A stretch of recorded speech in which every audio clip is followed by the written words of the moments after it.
There is now an online game where players can help NASA classify coral reefs by painting 3D and 2D images of coral. Dr. Ved Chirayath, LS Director in the Earth Science Division at NASA Ames Silicon Valley, spoke about the game called NeMO-Net. The coral images in the game were captured in May when Chirayath and other research engineers from the NASA Ames Laboratory for Advanced Sensing launched drones over coastal locations on Guam to capture marine and reef ecosystem data for the maps. The team used MiDAR and fluid lensing technology to study two shallow marine habitats on Guam, namely the Tumon Bay Marine Preserve and the Piti Bay Marine Preserve. So this is a section of coral we mapped in Tumon. Here you can see some large parietes structures. These are mountain corals.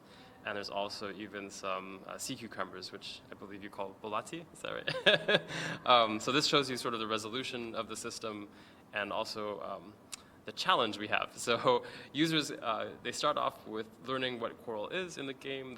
They rank up in the food chain. I think right now I'm a pufferfish, so you can see my little avatar floating around in the background. As I get better, I can become a whale shark. And essentially you come into the game, you identify coral, so you can, if you don't know what it looks like, you can press and hold on the classification and it'll teach you about what mountain coral looks like. And then you can go through and help us color this. In the game, players can rate the classifications of other players and level up in the food chain as they explore and classify coral reefs and other shallow marine environments and creatures from different locations. According to Dr. Chirayath, the data sets produced from NeMO-Net can be used in crafting policies and laws and in designing environmental and conservation management plans.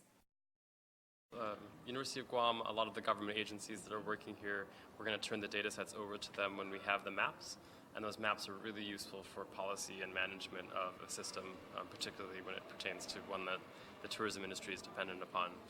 They need to know how healthy the reefs are, the types of damage that's occurring to them. In Tumon, it's a lot of tourism traffic just in the very shallow areas. That's something that can be mitigated by just education, telling people how to walk on coral, how not to walk on coral. According to Dr. Chirayath, NeMO-Net is just in the beta stage. The full version will be introduced in December and will have a feature where players get to hear actual scientists talk about corals and marine conservation. Some of the scientists are from Guam and they will provide information about the issues that Guam is facing in terms of coral reef conservation.